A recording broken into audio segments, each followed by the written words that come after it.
Hello, everyone, and welcome to the Parenting is Easy podcast, where we will discuss the pleasures and the frustrations, the good and the bad, and the rewarding and the troubling aspects of parenting. I am your host, Hananya Abraham, and I'm a psychotherapist that specializes in working with teenagers, young adults, and parents with a specific niche in assisting with communication within the family dynamics. While everyone has their own unique journey and experiences as a parent and as a child, there are many common affiliations and attributes that we can all relate to and share. Together, we will learn from personal stories and experiences from parents across many different backgrounds, cultures, and communities. So get comfortable, grab your glass of coffee, and let's get right into the interview. Hello, everyone. Welcome to another episode of Parenting is Easy, said no one ever. Today, we have a topic that, at least as a parent myself, this is something that I'm always curious to know more about. And our guest today is Liana Kontos, who is a board-certified naturopathic doctor and is also a diet and lifestyle intervention practitioner. She has been trained at the Cleveland Clinic of Wellness under Dr. Esselstyn. Did I pronounce that right? Esselstyn. Dr. Esselstyn. Okay. She is also a certified in plant-based nutrition and certified nutritional trainer. She has a lot of information to give us that can help us both regarding our kids at home and at school. And without further ado, Liana, thank you so much for joining us today. Oh, I'm happy to be here. Thanks for having me. So for people that have not known what's going on behind the scenes, this is actually our second recording. Our first recording was over a year ago, but just guess the way God runs the world, we had to do this recording over again. So here we are, so excited to actually have you on and share things with us parents as we go about the concept of the importance of nutrition in our kids' well-being at home, at school, socially. I'm curious, when someone comes to you and is saying, hey, we have some things going on at home with our kids, where do you sort of start, and what are the basics that you talk about with parents when it comes to their diet and how they have food both in the home, how they feed their kids in general? This is going to be an interesting answer out of the gate because I'm probably going to answer unlike most doctors or healthcare professionals. And I have a background too in cognitive behavior therapy. I'm not a therapist like you, but this is so important to honor and respect your children's personalities. We're all different. So I find out, if it's a home, hopefully where there's a mother and a father or two parents, I find out, what they do for a living and what their schedule is. And I find out about the children and what they're like and what they don't like and what their personality is and, what they're involved in and what their loves are. Maybe some are in sports or not and all of that. Maybe one's a bookworm and, one's an athlete. But I find out about the dynamic of the family, and it really doesn't take that long to do because I tell people, look, the more honest you are with me, the more I can help you. So then step 2 is now I understand. And now I can guide them based on what is going to land easier with them, as if I just come in and they're, mom and dad are like, here, we've hired this doctor and you're going to do this and you're going to eat that. And this is bad and this is good. That doesn't work. We all need respected if we're 6 years old or 5 years old or 12 years old or 21 years old. We all need respected. So whether that child, obviously the parent is in control. If they're young, you're talking about, preschool and kindergarten and grade school, you've got a lot more control. But if you've raised them to be respectful around food and let them participate in, your food choices based on their personality, then by the time they go off to college, it's an easy road to hoe because they get it. So bottom line, after I do that, I really talk about, and if I can get the children in with a consult with the parents, that's helpful. But bottom line is I ask them then if I can be really honest with them. I'm like, you've been honest with me. Now can Dr. Liana be honest with you and just tell you a few things? And I mean, very few people say no. Everyone's like, oh, yes, sure.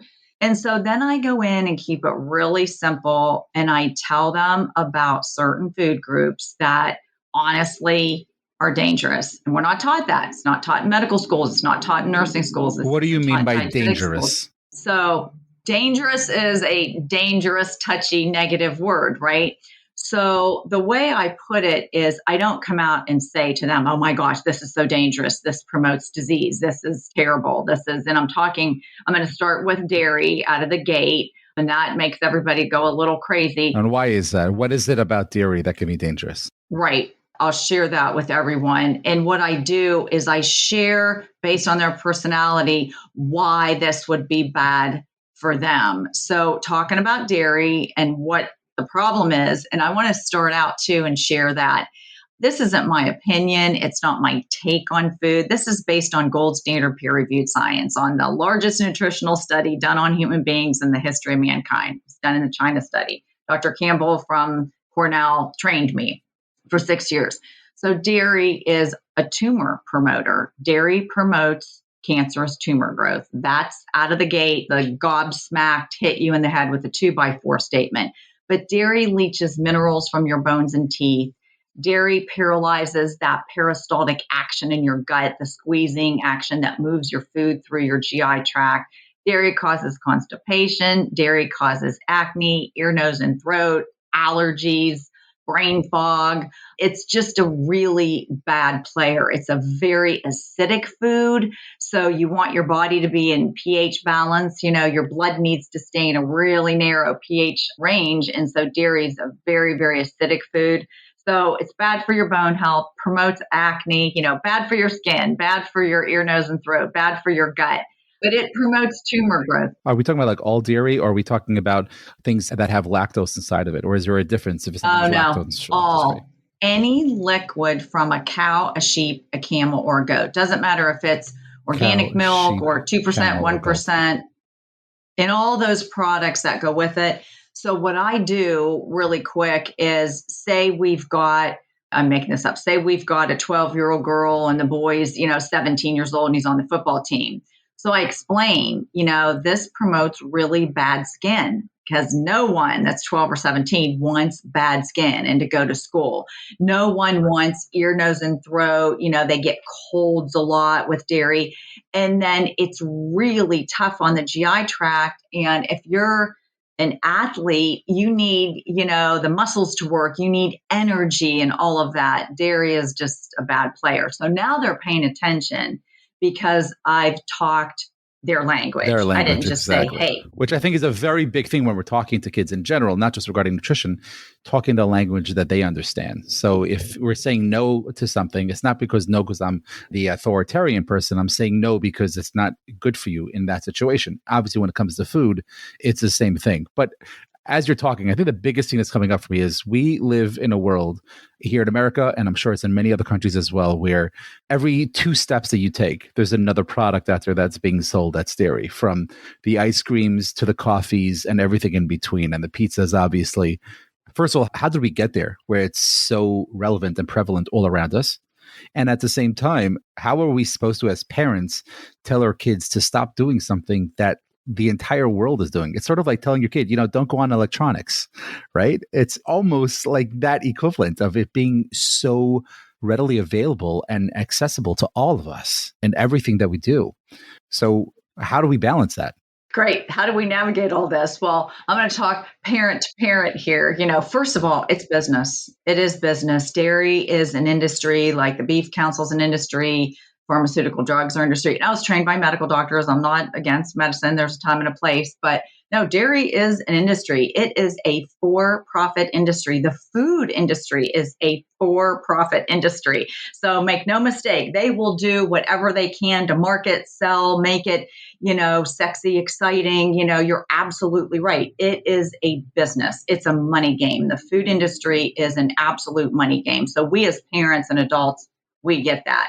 So how do you navigate it? And it starts, young. It does. It starts young. And the good news is if you've got really young children, and toddlers, you can switch that out and they don't even know. And I'll tell you, years ago in my practice, it was more difficult, but it's 2023 now.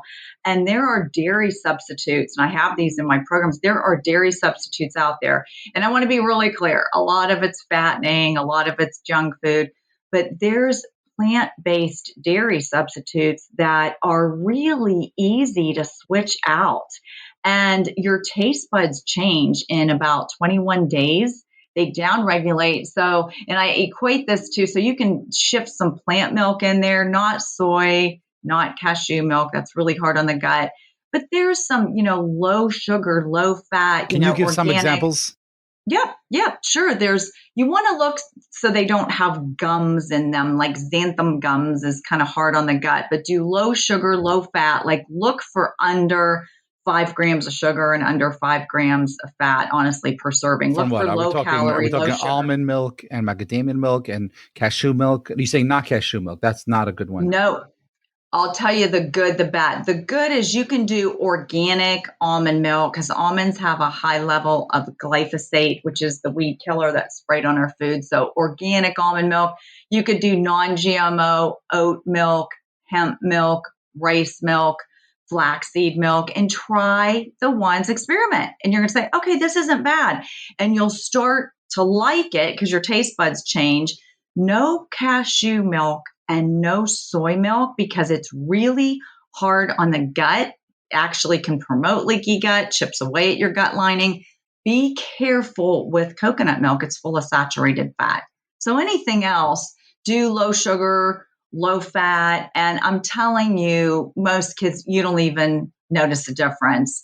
And so if you start young and switch that out, there's a lot of easy substitutes. Okay, that's specifically for the milks though. But when it comes to the Hershey's chocolate bar or the Turkey Hill ice cream or, the coffee that you might be getting in some of these mom and pop stores where they don't necessarily have all these type of milks, what are the substitutes for there? And I would say the biggest proponent and the biggest uphill battle I see as well is in the social aspect of things.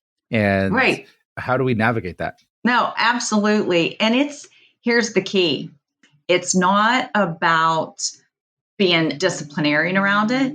It's about education. It's totally education is the master here. Now I get it. If you're talking about a 2 or 3 or 4-year-old, you're in charge, switch it out. I teach parents all the time.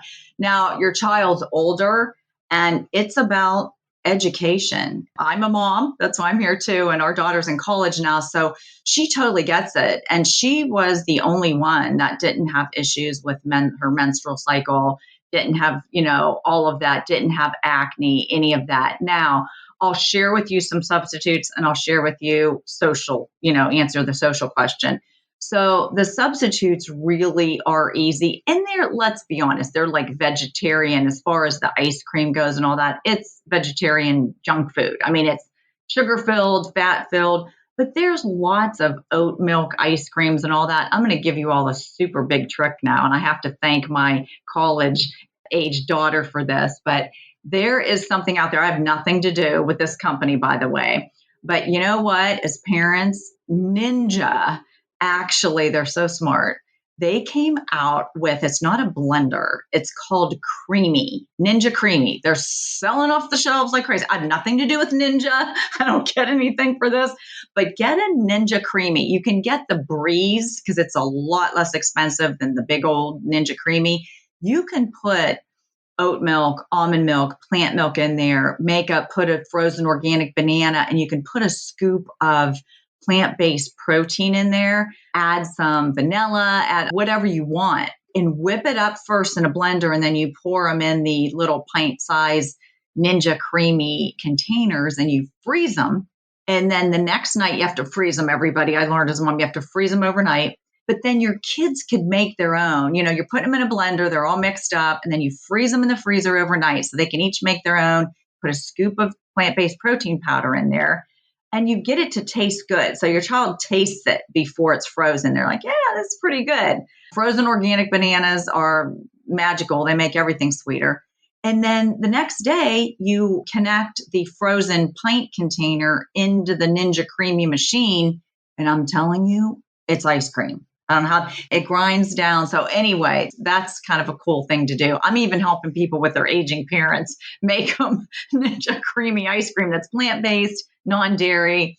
So there's a lot of substitutes. We don't even eat vegan cheese, rare. It's very, very fattening. You know what we do get? And this, again, it's not whole food. It's not perfect. But as far as cheese goes, there's vegetarian, vegan, Parmesan cheese. So if people like that, it's kind of nutty. You can sprinkle on pasta and things like that.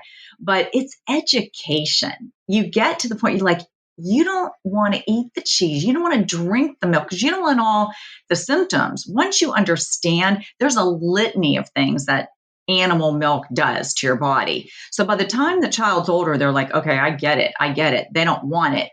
The social piece is you're right. So if your child goes out and they have a piece of pizza with their friends, you know what? It's like you pick the battles so you can win the war. Is it the end of the world? Your child goes to a birthday party and they had a piece of cheese pizza? No. Unless they have a severe allergy and can't have it, that's different. Right. But no, I mean, and now in this day and age, you can order pizzas anywhere and say, you know what? Leave all that melted mozzarella off. We get pizzas at a local Italian restaurant. We'd say they put caramelized onions on it and, veggies and this awesome marinara sauce and caramelized mushrooms. And it's delicious. And then we put our vegan Parmesan on when we get home. They even do like all kind of gluten-free crusts and all that they're getting tastier and tastier. So, we order it or without the cheese. There's actually a lot of options out there. So when it comes to, I want to get back to the gluten in a minute over here, but it's something that I heard you say now a few times is even though these products that you're talking about would be dairy free, but yet they're not necessarily healthy just because of whatever else is coming on over there of whether it's high cholesterol or sugar or fat content. They're fattening. Right. Yeah. So what's that balance? Because, there are things that are quote unquote healthier, but yet they might be dairy. So how are we supposed to go about balancing that healthiness, but yet also dairy free? Because it's a little that is tough. Such a great question. When you get dairy, I'm promising you, parents out there, when you remove dairy from your world, you are so much healthier. It isn't about, oh my gosh, we've eliminated dairy. Now, what do we replace this with? No, you've saved yourself. You've saved your cognitive health, your cardiovascular health, your digestive health, your reproductive health. You have done so much more for your child and your family. You don't replace it with anything because guess what? Well, I should say you're going to eat more, vegetables, but there's more bioavailable calcium in green vegetables than there is in milk. So it is really hard to absorb dairy. Human beings, and this is a whole nother, I know, touchy subject, but people are, infants are supposed to consume a mother's milk. That's how God made us. I don't judge anybody if they breastfed or didn't breastfeed. I'm not here to be the judge. But we are not made to consume another animal's milk or any of those products. So when you realize that and you realize that you can get calcium and protein and vitamins and minerals so much better and so much more in higher quantities and more bioavailable quantities from plants than you can from dairy, you're golden. You're golden. I hope that makes sense. Yeah, it does make sense. But as you're talking, I guess what's coming up for me also is I understand the concepts that you're talking about regarding the dairy free. And also, this is in many ways, I don't want to say new age science, but let's call it new age just for the sense of, let's say, the past 100 years, the concept of the dairy or the lack that we're not supposed to be having it. This is something that I think people have been using cows for hundreds of years, not thousands of years, for the benefit, not just for the meat, but for the milk as well, because adults don't have the same access like babies do when it comes to having that milk. But at the same time, obviously today we're living a lot longer than we were even 70, 80 years ago. Now, I don't know if there's an exact correlation when it comes to our milk intake, But at the same time, I think there's a level of the way people used to eat years ago that was different. Maybe you could say even healthier, just based on the work they had to do for food, and things were not half as processed as they are today. But at the same time, there was a place and a time where it was pretty normal, not to compare it to smoking, where everyone used to do in the 20s and 30s. But lactose, or to say milk, was something that has been used for years. So what happened that more recently it's become something where this is something that we should be staying away from, and these are the risks that are attached to milk? That's such a great question. So, bottom line, a lot of things happen. If you go back even, centuries ago, well, gosh, sanitation happened. People started soap and water, washing their hands. There was sewers now, there were toilets now and restrooms. So, all of that helped, people get healthier because people were cleaner. There was running hot water, there was soap, there were showers, there were restrooms. So that's huge. And people don't stop to think, oh my gosh, this is, it was about showering and bathing and washing your hands and cleanliness. There's nothing about, and I won't even get to the whole, pandemic thing right now. But my point is, gosh, there's a lot to be said about taking hot water and soap and, washing your hands and going to the restroom and having, sewage and toilets. And that helped our health tremendously. The other thing, you bring such wonderful, intelligent questions. I love them. So bottom line, the other thing is, say the 1920s, the 1930s, people still died of heart disease and cancer. My grandfather had a beautiful, beautiful garden, dropped over dead of a massive heart attack at 66 years old, dead before he hit the ground. And my grandmother died in her 70s. People still died of chronic cardiovascular disease. It still was the number one killer. That has not changed at all. The war on cancer is a miserable failure, been a miserable failure. What do you mean by that? The war on cancer, like trying to fight cancer, has been a miserable failure. You would think with all the science and all the inventions, it is still killing heart disease, number one, cardiovascular disease, the disease of the blood vessels, number one killer, number two, cancer, still the same, still killing, even more because we have a higher population.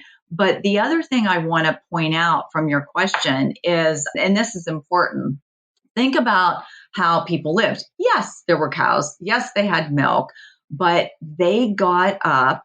And you're right, nothing was processed. There wasn't glyphosate yet, the weed killer that's sprayed on all of our food. You can't wash glyphosate off your food. You can't cook glyphosate off your food. It's Roundup, the weed killer made by Monsanto. It's been sprayed around the world since started in the United States. It was registered to be sprayed since 1974. So in the 20s and 30s and 40s, there wasn't glyphosate. Glyphosate's a huge issue that people aren't talking about or maybe don't realize. It's like a silent Can you talk issue. about that for a minute? I will. Okay. I just want to finish one quick thought out. I'd love to. So bottom line, people got up early. I have dear friends who their parents were farmers and my great grandparents were farmers, and God bless all of our farmers in this country. So yes, there was some milk and there were cows and all of that. But they got up at 5 a.m. and they were working in the fields, and the women were doing a lot and the men were doing a lot, and the kids helped before they went to school, and people were on the go and moving, and nothing was processed. And, your grandmothers or great grandmothers or great grandparents, their food was whole, unprocessed, chemical free food. That has a lot to do with it. And the dairy they consume, a little bit. Maybe they did, have a little bit with the rest of their vegetables and fruits that they grew on their land, but they moved. They got up and they moved their body, and they weren't so sedentary. Much more active than we are today. Oh, and they weren't overeating. They were not overeating. They weren't home all day, and there wasn't food 24/7 on every street corner. They had a nice breakfast, and they worked. They had a little bit of a lunch, sometimes no lunch. And then they had a nice whole food family meal, and that was it. There wasn't all these crazy processed snacks that people were munching and crunching on all night long, where they're watching TV till 11 o'clock at night. So all of that. If only it was 11 o'clock at night. That has a lot to do with it. So I hope that, and glyphosate you ask about. So yes, sir. Yeah. So that's a very big difference. And I think to your point that things are so different today, the way we go about our activity and our intake, that even though cows have been around for a long time and we've been drinking cow milk and using the entire cow for a very long time. And I think you mentioned also, what was it? Goat, camel, and what was the last one? Cow, camel, sheep, goat. Sheep as well. So those, for those four They all animals make milk. and all the milks that are received from them or that they're able to give. So we may have been consuming them for hundreds, if not thousands of years, but yet the lifestyle was different. So therefore, how it's been affecting and how it's been something that has really taken a toll on the health of the entire society has been very, very different. So I think that's a very good point, and that's something that comes into play. Does that mean that if our lifestyle and our way of eating and our activity was closer to the 20s or the 20s or the 1920s, would that make a difference for a person having dairy and having cow milk? Right. Well, as I shared, and I'll tell you some after the glyphosate comment, I'll share a story. I think that'll be very, very helpful for all the listeners. But again, people still died of heart disease and cancer. There were still illness. It's not changed. And the point is, again, it was a very, very different lifestyle. And today, people are going to work and they have candy machines and snack machines and the coffee cart. And then they come into work with their gourmet coffee lattes that are full of sugar and fat and everything else. And it's just one thing into another. And a lot of people are busy. Parents are busy. I get it. We have one child, and God bless you. If you all have more than one child, my hat's off to you, because I worked, my husband worked, and I was a busy, busy mom with, one child, and honored, thrilled I could be a mom. But all due respect to you parents, now you're juggling more than ever. So it was a very different world, a very different life. And again, to your point, it didn't have a lot of the chemicals. The glyphosate is, I'll dive into that if that's okay. Yeah, please. Glyphosate is not talked about enough. And it's interesting. I just taught a women's hormone and weight loss class to a lovely group of ladies yesterday. And people don't realize that it is a really deleterious, disruptive chemical. It is a weed killer, and it's Roundup. You can look it up, and Monsanto, big, big, big company, makes it. And the United States in the 1970s said, okay, have at it. You can spray it everywhere. Well, it's been sprayed all over the world. And the worst countries, I'm sorry to say, that it's most prevalent is North America, United States, Canada, and the UK. But it's sprayed all over the world and has been for decades. So what does that mean? It's in our air, it's in our water, it's in our soil, and you can't cook it off your food or wash it off your food. So what it's linked to, glyphosate, the weed killer, is linked to irritable bowel syndrome, Crohn's, colitis, digestive disorders. It's linked to weight gain. It's linked to obesity. It's linked to birth defects, cancer, and high blood pressure. Direct. You can see the glyphosate as it began to be prevalent as a weed killer around the world. And isn't it interesting? Farmers didn't need weed killer. They grew food for, as you said, centuries and centuries and centuries. But all of a sudden, big industry comes. And, we need industry. We have transportation, all that. This is the greatest country in the world. God bless America. But big industry comes with a weed killer, and they could sell it because they sell it to the agricultural community that says, hey, let us protect, so all those insects and things don't eat your tomatoes and corn and peppers and everything that you're making your money on, and sprayed it all over the world. And now glyphosate is pervasive. And if you have hormone imbalance, or your children have, behavior issues or sleep issues or mood issues or depression or weight gain, I want you all to think about something. You make melatonin for sleep in your gut. You make serotonin. Some of your gut cells in your gut make hormones, and your gut communicates with your brain. And 70% of your immune system, which we all know is pretty doggone important, especially post 2020, the majority of your immune system is housed in your gut, housed in your core. Glyphosate destroys your gut health. So there are some things I suggest to help remove it. You could remove it from your body. From your and diet. we need to be focused on that. Yeah, it sounds like something that I think more of us can know more information about. I'm curious if you can share some resources for where people can find more information on how detrimental this can be to us, not just regarding the big company, but regarding the connection between glyphosate and all these sicknesses that you bring up. Sure. I'll share with you two things. You can absolutely reach out to me at inspiredbywellness.com. I'll share with you. I'm helping parents and kids and get this glyphosate out of your body. You can go to inspiredbywellness.com. Happy to send you information. I'm a mom. I'm a naturopathic doctor. I'm a human being on this planet. So you can go to inspiredbywellness.com. But I want to share with you what a lot of people don't know as a good resource. Don't go to WebMD or Wikipedia or Google things. You know, we all try to be like the Google pro at 2 a.m. We're like, oh, let me look this up. Where you go is the National Library of Medicine. And this will be so helpful for all of you. Just go to pubmed.gov. It stands for public medicine. So pub, P-U-B, like an English pub where you're going to go get fish and chips, PubMed, like Mary Edward David, or short for medicine, pubmed.gov, G-O-V, like short for government. Wow, okay. This is the National Library of Medicine. So you can go to the top search bar at pubmed.gov and type in glyphosate and anything else. Glyphosate and weight gain, glyphosate and depression, glyphosate and sleep, glyphosate and high blood pressure for you. You can type anything that you want. I mean, there's a molecule in our body I help people restore. It's called glutathione. You're going to hear a lot about glutathione, especially post 2020. And where is that coming from? Glutathione is a molecule that God put in every human, every animal, every plant.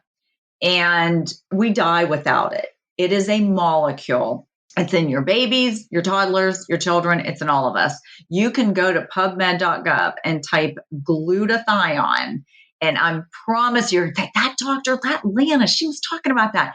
This is going to become a word in the house like Jell-O and Kleenex. Glutathione is Glutathione, glutathione. It is a molecule in all of your cells. Glutathione performs about 400 functions in your body. You can't take a breath without glutathione. Your children can't take a breath without glutathione. Glutathione marries oxygen and your hemoglobin. So I say, if you went and, hypothetically, if you got a hose and like sucked all the glutathione out of your neighbor, they would be dead in 3 to 7 minutes. We can't live without it. No one's taught, well, people are going to start talking about it and I'll help you out. We start losing it about age 19 or 20. And if you talk to a medical doctor, they'll say, okay, glutathione, you're born with a ton and you die with none. So up until now, you talk about updated science. I'll talk to you. I have a story about the dairy, but up until now, and I feel very blessed. I was on some calls actually it was a group call, but with the retired head of cardiovascular anesthesiology at Mass Gen, which you all know is a hospital linked to Harvard Medical School. Well, these Harvard medical doctors heard about a way it's glutathione in a liquid that you can swish it and get it back in your body. And I use it in my practice. I'm happy to send you information about it. Our daughter, and maybe uses we it. will post a link for it in the show descriptions. Absolutely. It's inspiredbywellness.com. I promise you, I've told the owner of the company, this is so important for people to know. I helped my mom get out of an ischemic stroke with this glutathione in water that's more pure than a hospital IV, and you swish it and get it in your body. So I am helping so many parents, college students, busy parents. Where did you discover this from? I don't consider myself a maven when it comes to science at all, even though I'm very curious about the mental health science. But this is something that I've only heard of it, honestly, because I'm friends with you. But I'm curious for those out there that are either first-time parents or I guess, veterans in the parenting field. I don't think we're ever perfect parents, but the veterans of the field that have been doing it for a long time. Where did this come about? Where did this glutathione be something that has been really big in the science world over the past few years? No, absolutely. Glutathione is not new. So if you're talking to and a registered nurse would probably say, well, wait a minute, I don't remember. I think that I learned that in school. And medical doctors will say, oh my gosh, So bottom line, it's not new at all. Glutathione, I'm going to jump back for 1 second and talk about vitamin C for one, only to make a point. Vitamin C, if you said to any parent, oh, vitamin C, let's get some strawberries and oranges and spinach and let's get some vitamin C in you, it's important, right? There's about 73,000 studies on vitamin C in PubMed.gov in the National Library of Medicine. Well, that's pretty impressive. 73,000 studies on vitamin C. Wow. There are, my new friends listening here, there are 173,000 studies on glutathione. No way, get out. It is the most studied molecule in medicine. So guess what, everyone? I love to teach people and give you inside information that most people don't know. It is not new at all. And I'll tell you why. I've never had it in my practice until now. And I'll tell you why. Those that get to know me, I'm honest as the day is long. I'm transparent. I'm an open book. I never had a way. I didn't want my patients to waste their money.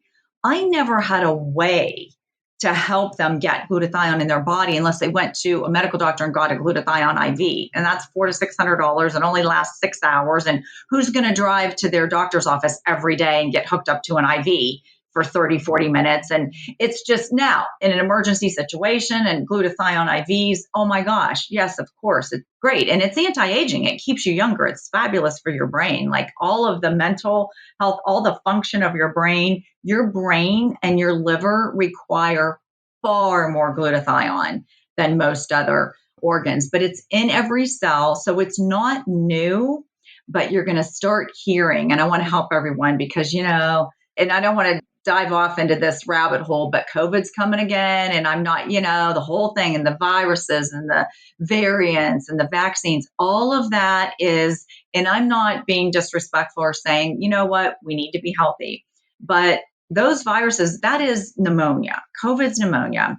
And the reason I bring that up is you're going to start hearing from the doctors that really are diving in. My job in March of 2020 was to dive into COVID because that's my job. Well, a lot of healthcare professionals know more than others about the viruses and the variants and all of that. The only reason I'm sharing this is you're going to start hearing doctors and healthcare professionals say, get glutathione, take glutathione, get glutathione. It's going to be kind of this underground, go take glutathione. But it's a big molecule and it's a fragile molecule. So think of like an eggshell or your Nana or grandmother's beautiful fine tea set. It's fragile. That we fragile. never use. Right. Never use it. We're like, no, that was Nana's. That was great. We can't touch it.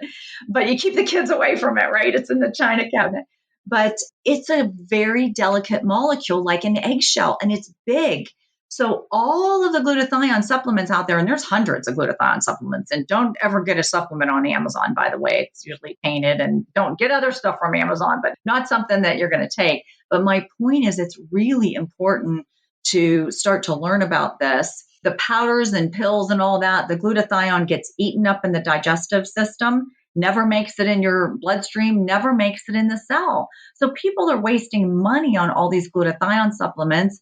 And an IV from the doctor is expensive, inconvenient. You can go do that. They only last about 6 hours, so you'd need to go every day. This scientist, now this part is new. Right before COVID, the scientist figured out how to shrink the glutathione molecule to a billionth of a meter and wrap it in water that's more pure than a hospital IV. And you swish it in your mouth for a minute, up to 4 minutes, and swallow it, and there you go. It's like water, and it's in your cells. What's the point of doing the swishing in your mouth as opposed to just drinking it? You swish it because it's absorbed by the mucosal lining in your mouth, and it's in your brain and your organs and cells about 70 seconds after you swallow it. It's just extraordinary. And you're going to start hearing. So for us parents that are, I guess we say, new to this, or they're hearing about this maybe for the first time, I'm curious if you can give some direction of where we can get more information. PubMed, I couldn't say a better place out there to get the proper health and scientific information out there. And most parents are not just going onto PubMed and saying, how is this going to benefit me? So I'm curious if there's some direction regarding where we could get more information on glutathione, or maybe even on the dairy stuff as well, just so that there's a tangible and more pedestrian way of understanding these very, very important but yet complex nutritional values that we need to imprint in our whole family. Absolutely. I have, and you can go to inspiredbywellness.com. And I say this because I have a free newsletter. Hop on that because I do free calls. Glutathione is so critically and vitally important. I do 2 free calls a week in between patients. Anybody's welcome to listen. I open it up. I believe everybody's time is so valuable. I talk for just under 10 minutes. And then I open it up to live questions. It is about glutathione because if you don't do anything else for yourself, you're going to want to look, into glutathione. But I do free calls. I have a free newsletter where I just post short, simple, helpful information. I have a very comprehensive frequently asked questions document about glutathione. There's a brochure with white papers and more information about glutathione. If you just reach out to me at inspiredbywellness.com, go in the contact section. I'm happy to send you information. Inspiredbywellness.com. Inspiredbywellness.com. And that way you as a parent can make, well-informed decisions for yourself and, your family, because our children need us to live a long time with full cognitive and physical function. I'm in that mode. We get in the sandwich generation where our parents don't age well. We're supposed to age well. And I just implore you as a parent, take your own health seriously. I promised our daughter, I will not be a burden to you. I will never be in a home. You won't have to put me somewhere. I hope I'm vacationing in the south of France or Tuscany with my girlfriends one day and come home and I'm tired and I go to sleep and I just, meet my maker and I'm not a burden at all to my daughter. That's how we're supposed to leave this earth. The way people are aging is heart-wrenching, and it's very difficult on all of you as the adult child, and you're a parent to your own children. So I just implore you, just think about that as a parent. Like, take care of yourself, because you don't want your adult children one day, you don't want to be a burden to them. I know that sounds harsh. The medical doctors that train me talked about that all the time. But I just implore you, it's not selfish to put your own health first as a parent. No, if anything, I would say it's more important to take care of yourself so that you can take care of your children and you can be there for them and with them. So there's a lot of information that I think we picked up today, and I'm sure you and I could talk for hours more just on the plethora of different topics and from all the information that you have and your wisdom when it comes to our natural health and our eating and dietary health. Summing it up today, I'm learning a lot about the lactose and dairy products, how that can affect us, glutathione and how important that is as well. And for us to be more on top of it and have to awareness. I'm curious on the topics that we've talked about today. Are there either certain things that we haven't talked about that you might want to talk about in these specific topics? Or maybe there's a question that is usually asked to you by either a client, a patient, or someone that's doing an interview with you that I haven't asked today. No, absolutely.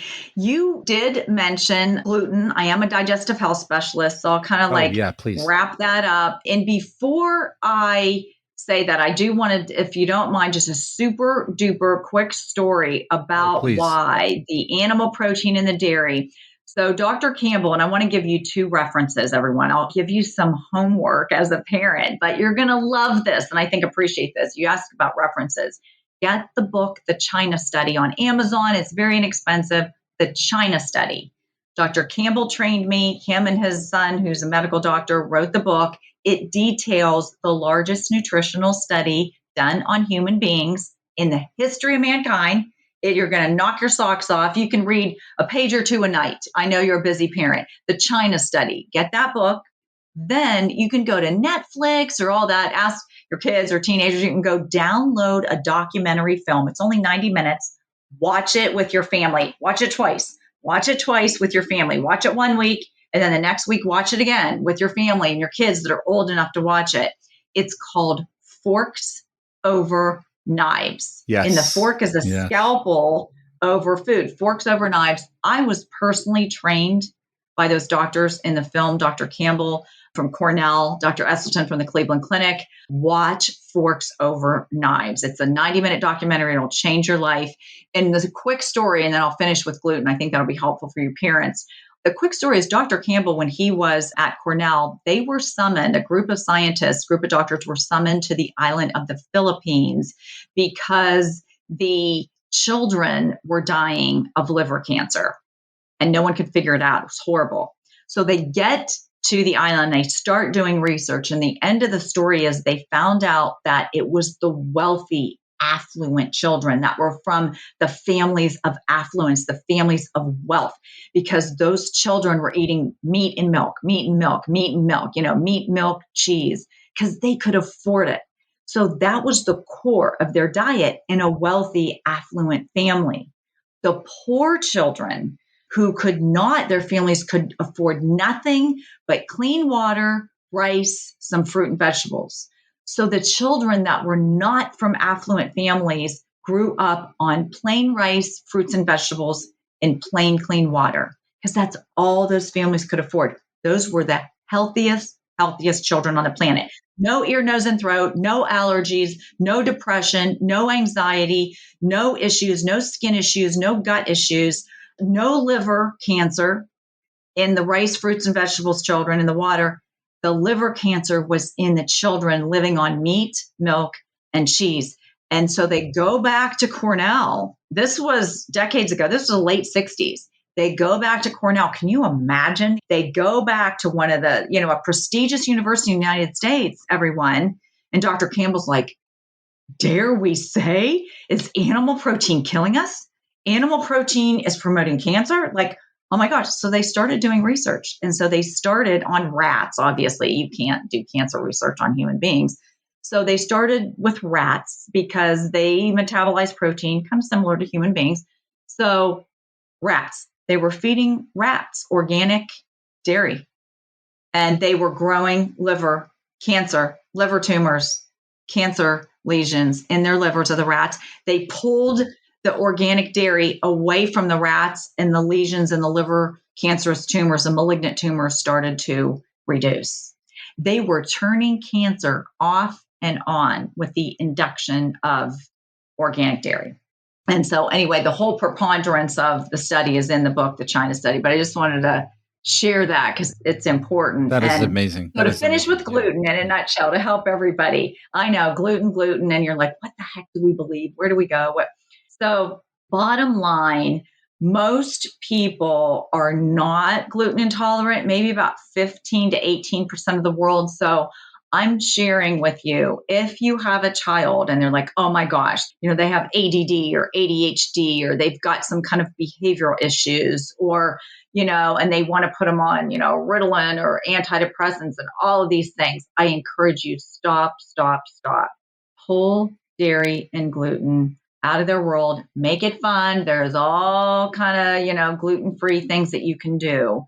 Dairy and gluten are linked to autoimmune issues. I'm not saying that the whole world has to be gluten-free, but I'm telling you, you will start to, as a parent, you'll start to lose weight, deflate, think clearer. Your skin is better. Your eyes are clearer. You move better. Your joints feel better. So gluten and dairy. So if you have issues with behavior, anything, skin, ear, nose, and throat, all of that, allergies, pull gluten and dairy out. But here's the thing with gluten. It's become, again, the phase, the money mongering. It's a business. It's not about going to get all this gluten-free junk food. That's not what you do. So bottom line, most people can tolerate gluten. Only about 15 to 18% can't. And then you go into celiac disease, which is you need to be medically gluten-free. That individual, about 1.5% to 2% of the world does have celiac disease. You need to be tested and get tested a couple of times so you make sure it's When not a should false positive. parents start testing for that? Or what are the symptoms that a parent should be looking for when it comes For to the possibility celiac? of celiac? Yeah. Oh, absolutely. And actually, sadly, but this is easy because that child or that individual or teenager, they will be doubled over in pain. They eat a piece of toast, they eat some cereal, they eat a bite of a cookie, they eat some kind of flour, and they have diarrhea or they have bloat, they have gas. They're like, Mom, Dad, if they're old enough to talk, they're like, they don't feel well. And it's almost immediate. I mean, you know it. There is a reaction. Bloat, gas, abdominal pain, diarrhea. They're like, oh, I mean, they know it. And those households with a celiac individual in them, whether it's a child or an adult, honestly, I'm telling you, I know parents, you don't want to hear this, but it's the truth. That household really needs to be gluten free because you can't have a You crumb have to of gluten in a create the toaster. environment. You can't have crumbs on maybe their sibling's plate has, gluten or something on it, crumbs from bread or something. And the sibling with celiac somehow gets it. I mean, they can't have a crumb of gluten. So it's imperative, really, and easier that the whole family is gluten free. But that's only 1 to maybe 2% of the world's population. So don't panic about that. But if somebody is celiac, you're medically gluten free. And you have to tell everybody that restaurants, everyone, they usually just cook at home. So, Yeah. Okay. So between the gluten free and dairy free and also the how do I pronounce it again? glutathione. Glutathione. Okay. So those three things, I think there's so much information that we were able to pick up from that. And there are so many things that I think us as parents have to do research for. And whether it's from PubMed, checking out your website as well, and maybe, just becoming more aware of these topics. I think there's a lot that we've taken and we've learned from this. I'm curious to hear from you, just as a parent, as we wrap things up over here. Is there a story or a situation that you would share with us as a parent that has been either maybe embarrassing as you look back at it now, maybe a funny, hysterical story that you have as a parent? Funny. Oh, gosh. Funny, hysterical story. Well, okay. And I had to think quick here on my feet. So our daughter, and I encourage if your child plays sports and don't, my opinion, and I've helped a lot of parents, don't have them in like 52 sports. Like let them pick one that they love or a sport for each season because you shouldn't be driven crazy. That's a whole other topic as a parent, like running your kids. That's not for now, but a very good point. And things and yeah, like don't have them. They don't need to play 10 instruments and be in 17 sports and be in 14 clubs at school. Like take a step back. But anyway, so funny. So our daughter, she was on the swim team young. I just wanted her to learn how to swim. I wanted her to be a good swimmer. I didn't care about, winning anything. So her love is tennis. So she, eventually as she got older, left the swim team because she picked one sport. So for 14 years, she played tennis. So my funny story is I was like the tennis team, snack mom. And, they're like, okay, what are you bringing? And so because of what I do for a living, I would bring, fun things and we'd bake, brownies and stuff like that and cookies and all that. But everybody would laugh because I would always bring, something healthy, or I would always bring like the gluten free, and they're like, oh, okay, here you go. Here she comes, and I always had like the veggies or the little, carrots and the cut up fruit. But I always had like gluten free stuff. And I always had not, things with gluten in it. So my daughter's friends were over after a match one time. And my husband and I we come in, and the one kids are in the cabinet getting snacks because they were gluten free. I'm like, hey, I just caught you in the cookie jar, So they knew because the kids from the soccer fields, the football fields, they would come over and say, oh, your mom has gluten-free stuff. And then she has regular stuff. And so we came home one night from dinner and they were in the cabinet. It was hilarious and they were more than welcome to get snacks at our house. But I saw these kids, they were like, oh, they're home. They caught us in the snack cabinet. But they knew I always had gluten-free things and then not gluten-free things. But it was just a lot of fun. It's not like super duper funny, but all the kids from all the other sports would come over when they knew it was like my tennis That's match, awesome. like to be the snack mom, because I would have everything, fruits, vegetables, gluten-free things, and then gluten things with gluten. But yeah, well, hopefully we had a lot of fun. All of the households that we have people listening to this podcast, we have a similar type of household. As we wrap it up over here, 3 rapid fire questions over here. Well, you just answered the first one. I'm curious if you would recommend another book that, from the topics that we talked about today, but more importantly for parents to know more about nutrition and what they're giving their kids. Is there a book that you would recommend? So I'm going to share with you a couple of chefs actually and doctors that you can look up, that it's just really fascinating information. I was trained by Dr. John McDougall as well. And these doctors are all in their 80s and 90s, but McDougall. If you go on Amazon and just put Dr. John McDougall, he's a medical doctor, retired, practiced medicine for 50 years. If you go on Amazon and get some of Dr. McDougall's books, and his wife, Mary, is a registered nurse, retired. So she writes a lot of cookbooks. So if you go on Amazon when you're getting the China study that I gave you as homework, and you grab one of any of them, he's excellent. He was very, very ill at 19 years old. The medical doctors couldn't help him. And he said, I'm going to become a medical doctor and really learn how to help people get well. And he teaches whole food, plant-based nutrition, and he has for 50 years. So any of Dr. John McDougall's books, and Mary, his wife, has terrific, helpful recipes. The other, and this is just more help because I get it as busy parents. So this is a book that'll help you and your kids in the kitchen. Okay. And I don't know her. I was trained by some wonderful plant-based chefs. I was not trained by this lady, although I think she's terrific. So if you also grab some books by Chef Lindsay Nixon, I think it's Lindsay, and Nixon, like President Nixon, the former President Nixon, Lindsay Nixon. She's known as the happy herbivore. And listen, busy moms, busy dads out there, she writes great cookbooks that kids of all ages, and you as a busy parent, yes, there's flour and some things and all that, but Lindsay Nixon gives you some great ideas in the kitchen that you could put together treats and things for young kids, teenagers, treats to send off to your kids in college.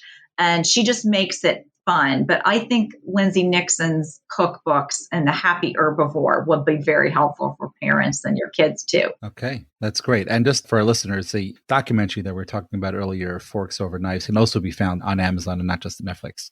My last question for you today, if you can think of a mundane, regular superpower that you would like to have as a parent to help your parenting, what would that be? My superpower as a healthy parent, honestly, and I think you're going to love this because you're in mental health. Honestly, and I pride myself, I try to do this best of my ability. Honestly, it is communication. Get the education about nutrition and health, and get the gold standard science-based education, that I teach and the medical doctors that train me. Get the education, and the superpower is communication. And the better you can talk to your kids and the easier you can talk. And like I used to say, take it down a notch. It's not about being in their face. It's not about yelling and screaming and like, I can't believe you ate all those cookies, before dinner. It's not that. It's just, it's like anything. When we're in business or we're in our profession and we're talking to another adult, if someone's in your face and that you're a mental health professional, you're like, take a step back. But if someone just stops for a minute and slows down, talks slower, talks a little softer, and you respect your child through the communication and just say, this is why we're going to do this in the kitchen. or this is why we're going to switch out this, and I always told my daughter and myself, like, I love you more than life itself. And you know what? If you love me when they get older, like, look, let's, learn this together. And it's get the education as a parent and then distill it through communication, really effective communication. So I think part of that superpower. Yeah, I think part of that superpower is also restraint, personal restraint, and knowing how to go about things, which is, I think that's one that's all of us parents can use. Well, it's been an absolute pleasure. And I hope that learners were able to learn today as much as I did. And thank you so much for sharing everything today. Absolutely. Such a pleasure to be here. It's always a joy to talk with you. And good luck, everyone. And God bless.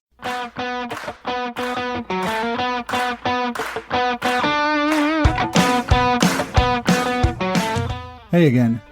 I hope you were able to learn as much as I did today. Thank you so much for staying to the end and listening to the entire interview. Please feel free to leave a comment wherever you listen to this podcast. All comments will be read weekly, and we appreciate all feedback and ideas. If you have an idea for a guest or a specific topic, please feel free to share. Additionally, you can contact us at parentingiseasypodcast@gmail.com. Again, that's parentingiseasypodcast@gmail.com. Thank you for joining today, and remember, parenting is a journey. Don't forget to enjoy it. The goal is to be a little better today than yesterday, and hopefully